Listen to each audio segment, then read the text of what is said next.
Welcome to No Password Required. I'm your host, Jack Clabby, a cybersecurity attorney at Carlton Fields, PA. And with me, as always, I am Kaylee Melton, the Director of Strategic Initiatives at the Cognitive Security Institute and the Bob Ross of InfoSec. We just finished a great conversation with Mariana Padilla, who's the co-founder and CEO of Hackerverse AI. Kaylee, what stood out to you the most? Oh my gosh, it was such a good conversation. I'm having a really hard time picking something. I'll take a serious route. I really appreciated her discussion on how in the vendor space in this industry, there's a lot of lack of trust. And I appreciate what she's done with Hackerverse to try to increase that trust again. Yeah, we also go into some detail on a distinction that's really important here to us at No Password Required, which is let's not confuse passive-aggressive with traditional aggressive-aggressive. That's right. Or specifically Jersey aggressive. That's the third level of available aggression. All right. Well, you've heard a little bit about what we took away from the discussion. Let's hear what Mariana has to say.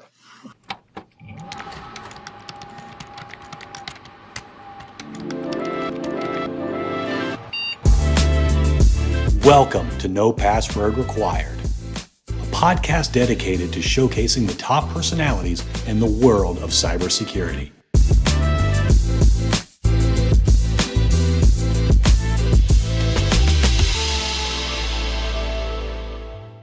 Well, welcome. Our guest today is Mariana Padilla. Mariana, welcome to No Password Required.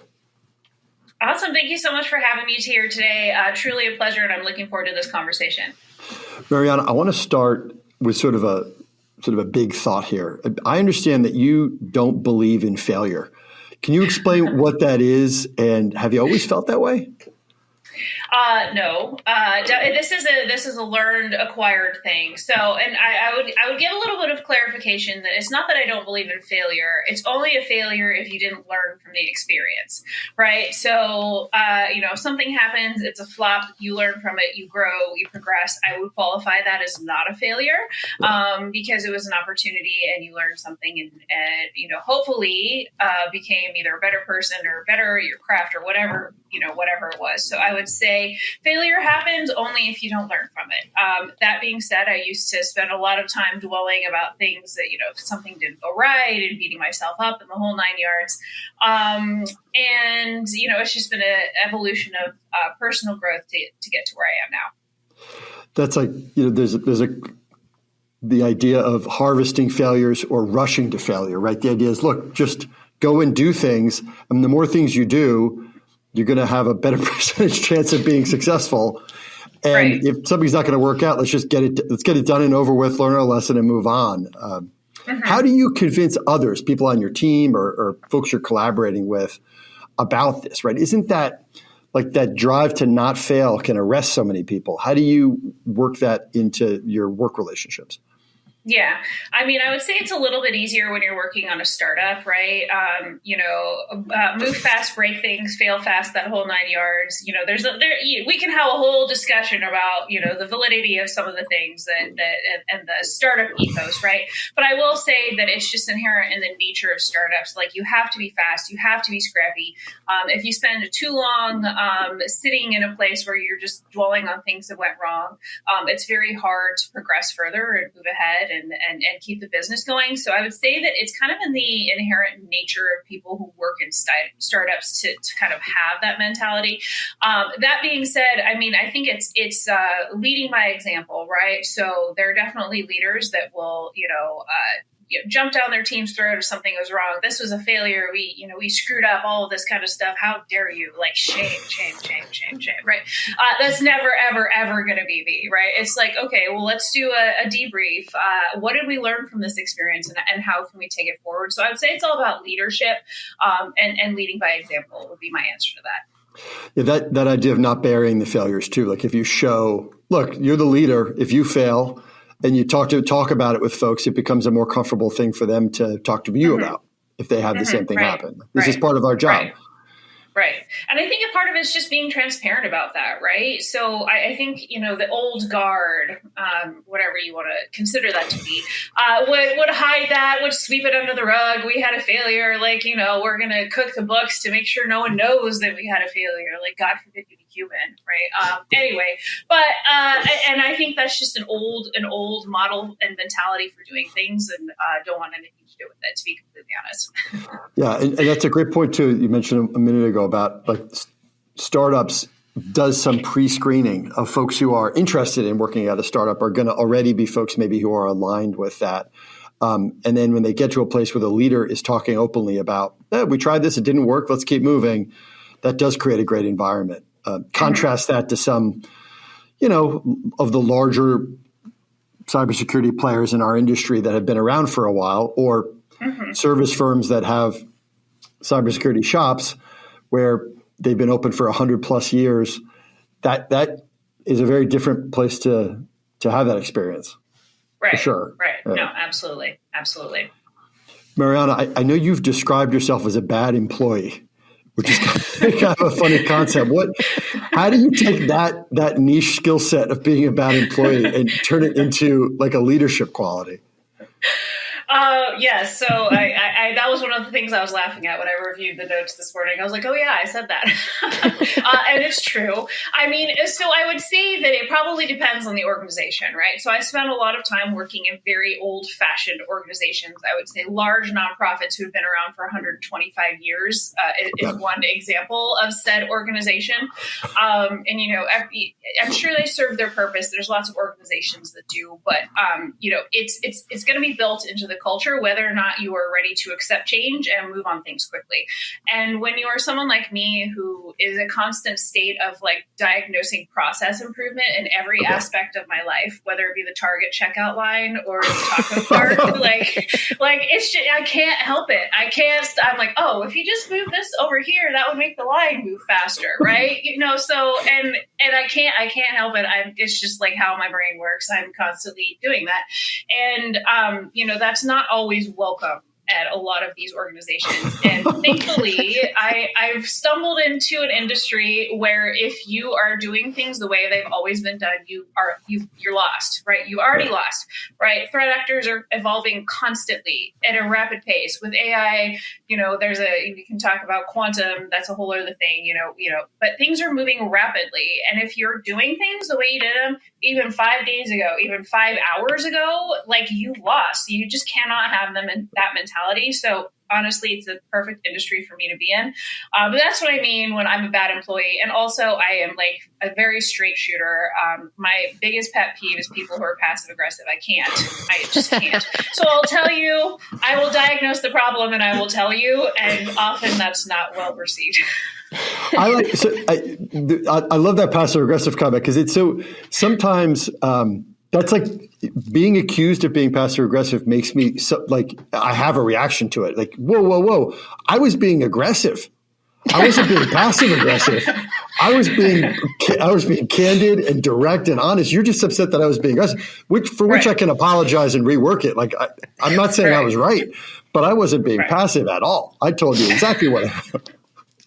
You're from Jersey. I don't think that passive aggressive is part of your vocabulary. That's not a geography that's known for being passive aggressive. I lived in Seattle for a long time. That is a geography known for being passive aggressive. I could never live there again, to be completely honest with you. And I hate rain, so it was not the place for me.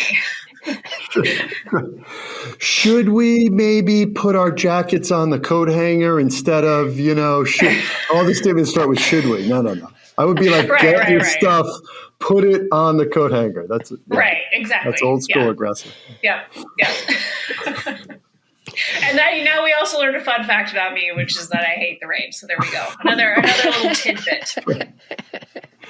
There are enough people that like it in this great world of ours that there are plenty of people. You know what? It's okay. There are places we can live where there's no rain, places we can live where there's lots of rain.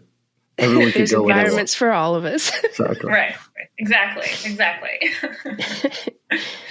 So I would like to hear a little bit about beginner's mindset and how you've said that was an asset in your leadership at Hackerverse.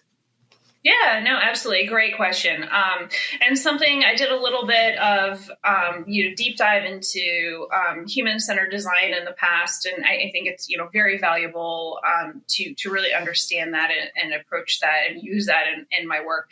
But yeah, so I had no exposure to cybersecurity before I joined Hackerverse 2.5 years ago. At this point, I met my co-founder. He told me about his vision for building essentially a try before you buy platform for, technical software.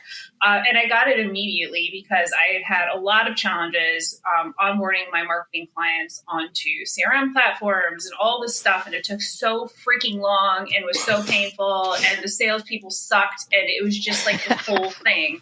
And so... That's aggressive. That's aggressive. That's aggressive. All right. That's right. And so I didn't have that, exposure to cybersecurity. And so I think it has been really great to just come in and just absorb all of it like a sponge and be able to look around and question why we do a lot of the things we do in this industry, specifically around marketing and communications. For how critical of an industry it is, we do a terrible job of explaining what it is we do and why it is important across all layers between teams, between cybersecurity and the rest of an organization, between cybersecurity teams and the board, between CISOs and board members. And I think that's changing, and we are recognizing the need to be able to communicate better. But I think that's the biggest thing. And so when you're in the weeds so long in a space, sometimes you just get used to it. This is the way we do things. Okay. Right. But I think it takes a total outsider coming out of left field sometimes to just roll in and be like, why are we doing this, y'all? We radically need to do things differently. And so that's what I would say about that. And so sometimes, if you're looking for change or you're looking to solve a problem, just even chatting with someone who has no experience with it can be super helpful. So they can just surface questions that you would never even think of. This is just an example, not necessarily related to, the industry specifically, but when I'm looking to give a pitch and it's more of a generalist audience, I ask myself if it passes the PAT test. My mom is Pat. And so if Pat can't understand, then probably no one will, right? So I'm like, okay, let's break this down. How can I explain this in just like a very basic human level that will help someone emotionally connect? And this is not directly related to what you asked me in terms of, beginner's mindset, but I think it is relatable just in terms of bringing in an outsider to talk about these things and surface these questions and diagnose problems. I think is very helpful. Mariana, just for our listeners who may not be familiar with Hackerverse.ai, can you just kind of give us an explanation of the use case and kind of what services you provide? Yeah, and I think it's helpful to start with how we got here. So my co-founder has 25 plus years in sales engineering experience, leading sales engineering teams, and spent a lot of time building demo environments, building sandboxes, cyber ranges, all that kind of stuff. And so during that process, discovered that not all products perform as advertised. Right, real shocker. I know this is earth-shattering news. But so, the vision is to really be able to surface the best solutions through try before you buy, like I mentioned. So we build these, we use AI and automation to quickly build product proof of concepts. We are able to mimic customer environments. And then you can come in and say, all right, I want to try these solutions. Up on the roadmap, we're building multi-tool evaluation to test interoperability, but essentially on-demand cyber ranges that really speed up the evaluation process and then help vendors along the way too. But there you go. Oh, wow. Okay. So you've got to get to a vendor agreement too for that interoperability problem. Sounds pretty cool, but also complicated to arrange from a business perspective. Mm-hmm. It is complicated. There's a lot of licensing that goes, really fun stuff. But I think, vendors who have really good products and really long sales cycles are like, look, we need to do things differently. We got to try different things, right? We know we have good stuff. We've built a solid product. How can we shorten the sales cycle? And a lot of times it's just, letting people get their hands on it. I was asked, my good friend Bronwyn, ran a podcast. She doesn't do it anymore, but she's like, you complain about marketing a lot. What's the solution? I was like, just show the people how the freaking thing works. Being aggressive. Yes. Going back to it. That's it. I want to see the thing. Let me see the thing you want me to buy. Let me touch, feel, use. Yeah. Exactly, right? Like, okay, you can take a car for a test drive. Like, why the heck can't we test drive something that's supposed to protect billions of dollars? What's the deal then? What's the deal there, right? So there you go. Yeah. And That's awesome. I know in our industry as well, vaporware is definitely a thing. So 100%, yeah. I think it's kind of a meme how ridiculous vendors can get sometimes with their promises and all of that. So it just makes real practical sense. Yeah, we did hundreds of hours of customer discovery on both sides of the equation with CISOs and vendors to really diagnose the pain points. And even the term smoke and mirrors, like I kept writing it down. Like it just kept coming up in like conversation after conversation after conversation, right? Or, we bought this thing. We lost our internal champion. It was really confusing. The thing we bought it for wasn't available yet, even though they promised it was. Yeah. So it lives in the closet. So it's vaporware for sure, but I have a mental image of just this closet stuff with crap that doesn't work, right? Like that junk drawer. Yes. We come at this. I'm an attorney who works on cybersecurity matters, but we come at this from that perspective. And so there is a focus, a state regulator focus on vendor risk management, particularly on who your cyber vendors are, right? And this concept, you mentioned the word interoperability is, I think, going to be a growth area over the next 2 years, which is fine. You brought these 3 things online. Did you check how they work with each other? And did they leave a gap between where these two work? And do they communicate with each other well enough that that the signals being sent by one are being captured by the other? That's that's a real, it would be an excellent offering for a company that's concerned about regulatory inquiries, particularly if you're using multi-tool solutions. Right. Well, and then the other thing is, because the sales process is just so long and painful, there's obviously regulatory checklists and stuff that need to be, done and all this kind of stuff. But sometimes you just buy things because you're like, okay, I think we have a gap here. And, it causes alert fatigue. Sometimes having too much crap in your stack leads to security risks in and of itself is what I would say to that. So if we're talking about, like you just mentioned, like regulatory stuff, like it can actually be a security risk. Right. If you have too much stuff and it's not well evaluated. It's like the boy who cried wolf kind of a thing. Is the worry there that you're getting too many alerts and so you don't know which one is the important one? That's right. Okay. Well, that's one example. Yeah, for sure. Yeah. So it's clear from your aggressiveness. No, just kidding. Aggressively aggressive. Yes. That you've been vocal about shaking things up in cybersecurity. And we might have just discussed the answer to this, but I'm curious, in your opinion, what's the biggest status quo in this industry that needs to be shaken up right now? Yeah, I think that, we just discussed the sales process, the kind of dragging of the feet to just, show product viability and show all this kind of stuff. I think a lot of it actually, if we were to just even take a step back from there, really ties back to the investment process and like really aggressive, goals around revenue, which we should have aggressive goal. I understand, like we need to run profitable businesses, but when running a profitable business means you're pushing shit out in a market, pardon my language, that is not ready. What are we doing? We're cutting ourselves off the knees because we're, imploding customer confidence, right? And so like smoke and mirrors, there's a huge lack of trust. And so we really have to rebuild that. Status quo, I would also take it back to communication and the way that we market and communicate about the value proposition of cybersecurity is really something that needs dramatic change. I think it's starting to filter down to the general public. Obviously, there are scams constantly, and people are talking about it more. But we need to do a better job of communicating why this is so important, right? So those would be my 2 things that I would say are status quo that need to be shaken up. Yeah, that venture capital backed cybersecurity startup risk is such a huge. We've seen it, particularly in the incident response firms, where you had an incident response firm that had human beings that were really good at what they did. They take on a VC or another private capital backer, And then a year down the road, you call them about something and suddenly they're selling you software as a service. And you're like, wait, you guys were always human-centric incident response. Now within a year, you've been transformed into some kind of software as a service. Like, where did you get this software?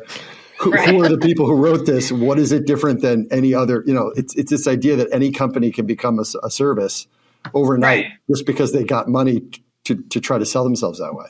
Right. I call it the race to infinite growth, which I have a lot of problems with. And I think a lot of it starts with investors who are willing to do things differently, right? Let's go for sustainably built businesses that treat people the right way. I think that, we focus so much on like MQLs and SQLs and all of this stuff, right? And how we measure businesses, forgetting that that's a person, not just a number, and that people remember how you treated them and how you made them feel, right? So like, if I were to say one thing that needs to be improved, it's like, that's a huge part of it. Like you were saying, the human-centric component, like treat me like a human. Don't just try to shove something, down my throat because you think I'm a target for something. I lost the train of thought there. I lost the thread, but I went on a tangent. What was the original question? No. I think you've got it back. But the idea of like suddenly when a company gets venture money, right? And not always, right? Obviously, there's a lot of responsible growth, community-centric growth, but sometimes when a company gets money, a year later, it's very different than what it was, and not in a positive way. Right. Yeah, no, absolutely. Yeah. So I think it's going to require investors approaching things differently. And honestly, I don't have the statistics to back this up, but I would bet that if you invested in companies that built sustainably for the long term, you would get a better return on your investment. It may take longer, but they're not going to go bust as fast. So I don't understand the unwillingness to do that, other than this is the way it's always been, and maybe I need to move it to VC next and burn that down. But I think that's. But I think maybe it's different right now. But for the last 5 years, there was a lot of VC money where I think they were just having investment committee meetings where they said, we need a cyber company. Mm-hmm. Right. Because that's the hot thing. And then they just went and bought a cyber company with no thesis, looked at the cyber company and said, there's nothing scalable here. Let's just bootstrap on a scalability. Maybe you're going to see that now, Mariana, with AI, right? Which is just VCs or private equity sitting on very different things, but the same idea of, we're sitting on capital. We want to deploy it. Our investors want an AI company. Let's just find a random one and put money into it. You wonder if AI is going to be the next, probably already is, right? Oh, yeah, I'm sure. Yeah, absolutely. Getting aggressive again. Went to TechCrunch Disrupt last year and could not believe the amount of BS that was A, funded, and B, on display. I was like, who is investing in a company that generates AI pets for children? What is the model there? Why did that get investment? Like, it just made me so mad. Your AI pet model, I get it, but also could you share with me the name of the company and the URLs for research purposes? No, I'm kidding. To be honest, I couldn't remember because it caused so much mental disturbance that I immediately blocked it. It's a terrible AI company you're talking about. Could I spend 5 hours on it tonight? Right. But it is, it's like all going to be pets.com eventually, right? Like there's so many things that are going to sound good, but then 5 years from now, we're going to be like, what were we doing? Like, we didn't need AI. Yeah, that was my assessment of Disrupt. It was just a bunch of nonsense. It's like the joke about like the Internet of Things, and everyone always said, why do I need a Wi-Fi connection to my refrigerator? Yeah, you know what I mean? Like, what are we doing here? Like, there are some things that we're going to look back and say, do we need AI at the point of sale at a basketball game? No, just hand the cash over, hand me my hot dog. Right? We don't need hot dog or no hot dog. But I had to. Silicon Valley still to this day is so accurate. And Mike Judge just had speaking of Internet of Things and the refrigerator gets hacked and saves the company because all the data gets moved to the IoT in the refrigerators, right? But It is so on point. Yes. And I'm just like, he could bring it back for the AI age and just like kill, right? Oh, totally. I would love that. Yeah. Let's talk about LinkedIn job searches. Because you mentioned LinkedIn. There's a lot of people who think that's going to get them jobs, but I know you've had conversations with researchers about that concept. What do you tell people who are saying, I've spent a year looking for a job on LinkedIn and I haven't gotten anything? What am I doing wrong? Yeah, I would say it even goes beyond LinkedIn. But first, first thing to know is very top of mind. I think in a lot of ways you're competing against AI for some of these jobs. Fake candidates, deep fake interviews, all of that kind of stuff. So it is more important than ever that you network and build trust. Cybersecurity, more than any other industry, you have to have that human connection. You have to build trust. You break that trust, you burn bridges. It's a small community. People talk, they'll know. That's not related to the question, but I think networking is so important. And, we are a highly technical people, sometimes being a highly technical person and being having great social skills may or may not go hand in hand. And so when I do talks at conferences, I've done several conferences on networking. People are like, oh, I'm just an introvert. I don't want to do this. I blah, blah, blah. Okay, well, that's fine. But you're essentially hamstringing your future success or ability to switch jobs, right? You just can't come in cold. And it's the same mentality when you are fundraising. I mean, we took a swing at VCs. I am fundraising. It's just the nature of the game. But what matters more than anything is those warm introductions. So you have to have that network to even get into the door. And it's the same for your job hunting. I did like a mentorship call with someone a couple months ago. I'm applying on Indeed. I'm applying on LinkedIn. I'm applying. Well, A, do you even know that's a real job? It may not even be a real job. They may have something up there to make it look like they're growing, and they're never, ever, ever going to hire for it. B, we talked about the AI influx, and we actually have an event coming up in a couple of weeks with Validia, who does deepfake detection on video calls, and recruiters are a huge portion of their business because they're getting so many fake candidates coming in the door. So the online application system has been dying for quite some time. I think AI is going to be the death knell, and we're going to have to figure out some other way to do this. I don't have that solution. I don't want to be the person that solves that problem, but it was depressing though, because there was a period where the idea, at least, from an inclusion standpoint, it was cool, right? Because the idea was online-based job searches were going to help stop this is my cousin, get him a job, right? This idea that it was just going to self-perpetuate at large companies, the hiring of family and friends, and there was never going to bring in new ideas like, oh, wow, we can now recruit from everywhere. We can do it digitally at low cost and with meetings over video conference.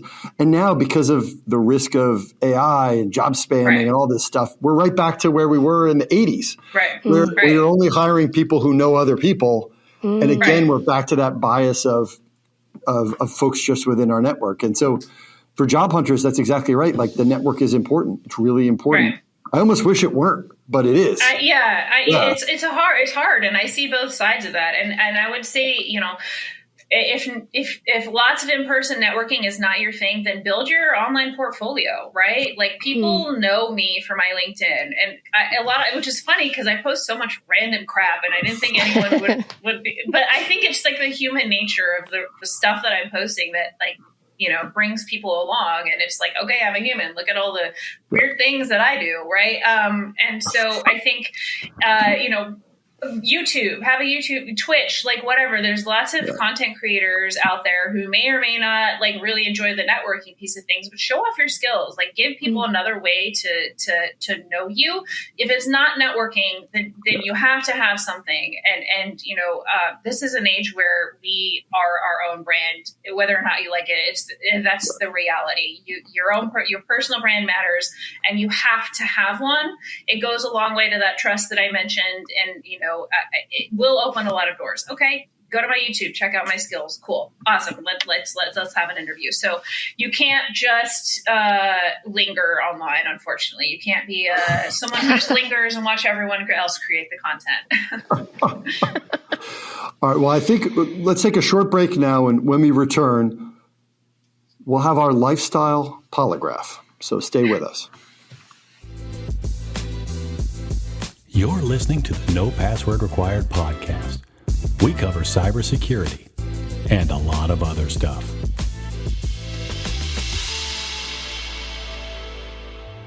Welcome back.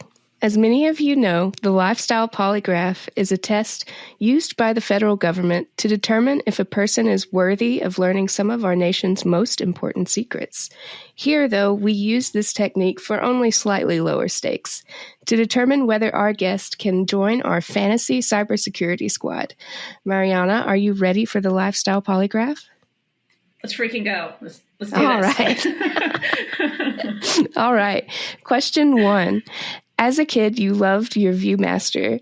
If you could build the ultimate 4-image reel for a maximum happiness today, what would be on it? One would definitely be space. Like a lot of founders and somehow all of us tech geeks love outer space. There's there's a thread there for sure. I'm totally fascinated by it. I love sci-fi. Space operas are absolutely my favorite. I would say space for sure. I loved the geography ones, and I think that sparked a lot of my curiosity and desire to just not settle in my tiny little backwoods hometown and get out and do different things. Geography though, I don't know. What would I pick on that? Just all around the world. Pets for sure. Number 3 would be pets. I had 3 labs. Unfortunately, we're down 1. We lost a member of the pack this week. But I would say pets, pet picks for sure. What would the 4th one be? Maybe underwater, deep sea diving. That's kind of like space. There's a lot of stuff down there that we just don't know about, right? And weird creatures. Yeah, very creepy stuff down there. Yeah.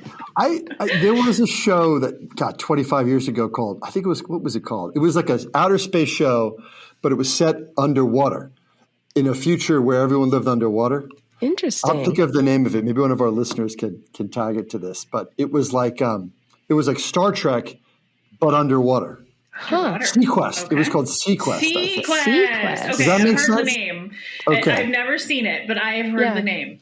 It's one of those things that I probably remember it being better than it actually was. And after I'm go back. Sure. Yeah. I like that connection between the outer space and the underwater because it really is people pushing boundaries and frontiers like startup folks are and founders, right, Mariana? That's what you guys are. Yeah, absolutely. Like James Cameron, right? He makes movies where he can go exploring. Yeah. As opposed to the Mariana Trench. Oh, sorry. Go ahead. That's right. Yeah, absolutely. The trench and the island named after me. There's a whole podcast on James Cameron. It's not How I Built This, but it's another builders podcast. Okay. And he is a wildly interesting dude. So yeah, very just cool. Very, very, very intense. Speaking of aggressively aggressive, Jersey aggressive. He is beyond Jersey aggressive. He goes full Jersey. He's willing to go full Jersey. He goes full Jersey. There we go. We got it in. All right. Question number 2. We all have that one oddly specific shopping obsession. Yours happens to be RSA fashion. Can you walk us through a couple of your legendary conference fits, both past and planned? Yes. Oh, dang it. I had something that I just purchased and I was on my desk and I put it in my closet. I should have had it next to me. Okay.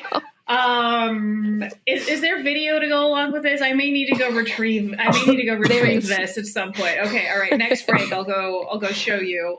Okay. RSA fashion. Yes. I think conferences are a prime opportunity to peacock a little bit and show off some fashion. There's a cybersecurity guy, I'm blanking on his name right now, but he goes around and takes pictures and he calls it RSA Fashion Week, and he's one of my favorites. He has the best like suits and blade. They're so on point and like well tailored. It's incredible. Okay. But last year I had spiked shoulder pads on my blazer. The spiked shoulder pads will be returning. That's awesome. I guess technically the word is epaulets, like epaulets. Yeah. Anyway. I've only read it. I've never pronounced it, so I don't know how that word is. Yeah, that's true. Yes, I don't know if that's correct or not. I've never actually heard anyone say the word out loud, to be honest. Will there be pink go-go boots at RSAC 25? Maybe. I like it. What? Don't commit. Will there be white Burning Man style boots at RSAC 2025? What? Yes. That's awesome. Also, some other fun blazers. Here's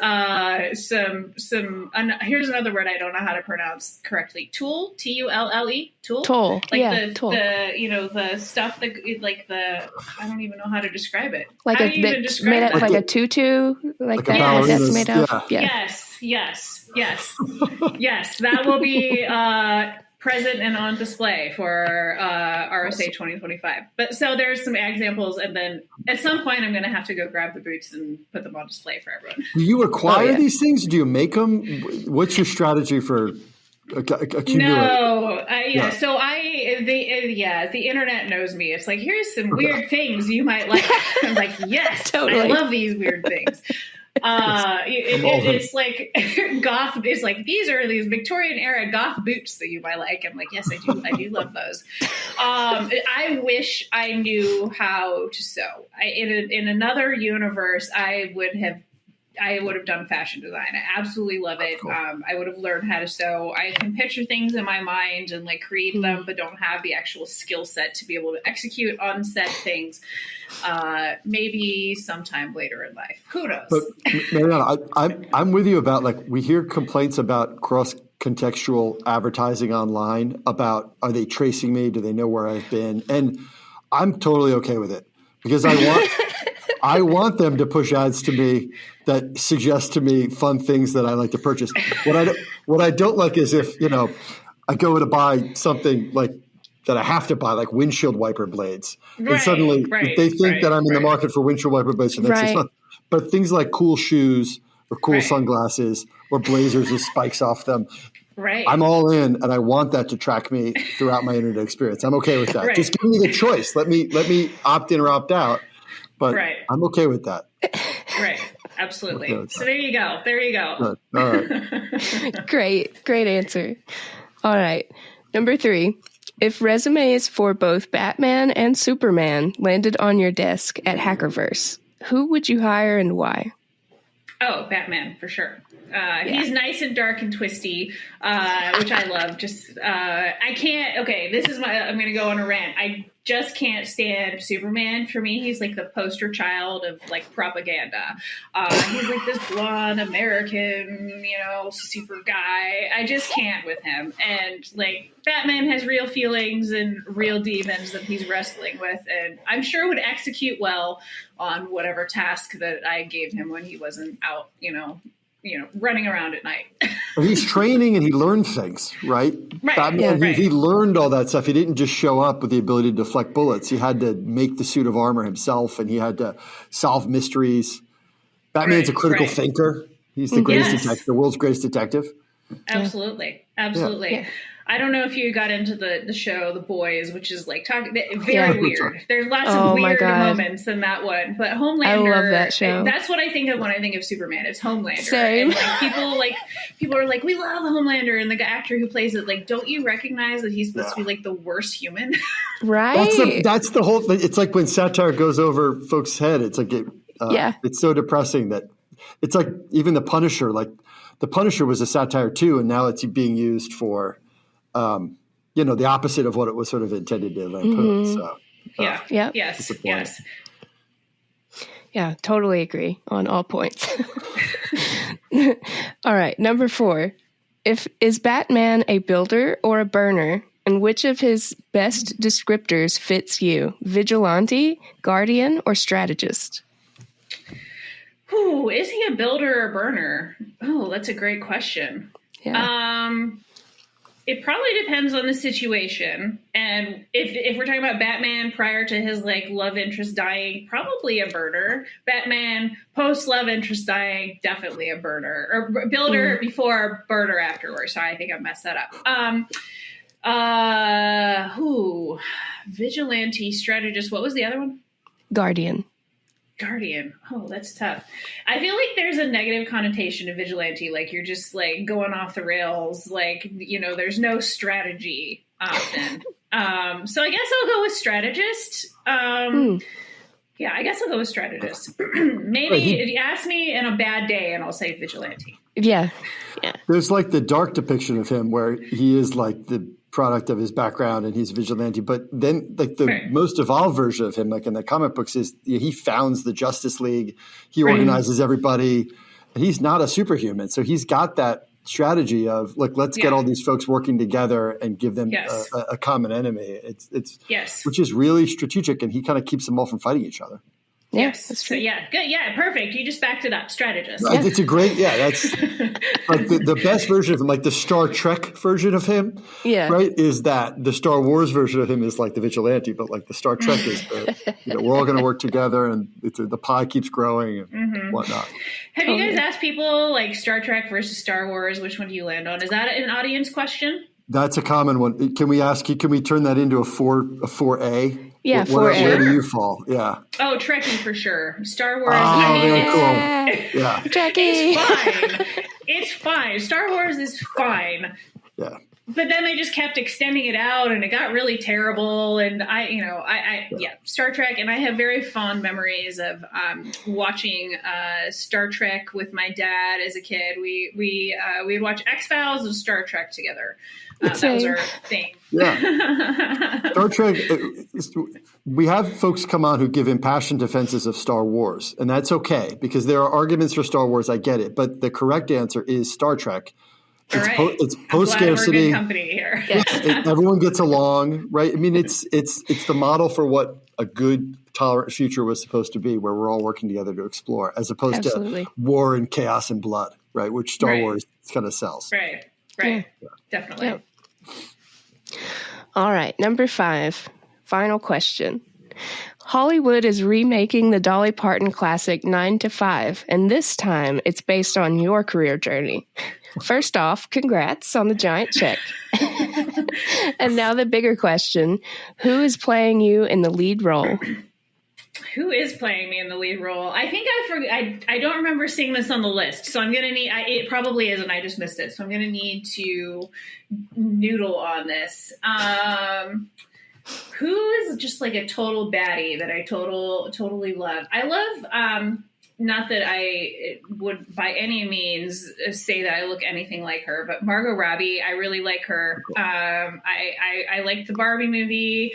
And then when she's, why am I blanking on, Harvey, what's that movie? What am I blanking on? Where she's like has the pigtails and Harley Quinn? Harley Quinn. Oh, yeah. Birds of Prey, or Yeah. So we'll go with Margot Robbie. I feel like I had a different answer before, but we'll land on that. No, I could see it. Honestly, I could see it. She's got that like dual purpose, like you said. She can be either or. Yeah, and she's in the big time producer game now too, right? So she's an executive in addition to being an actress. She's got a lot of cool stuff going. So she would sell it hard too. Yeah. Yes. Yeah. Definitely. Yeah.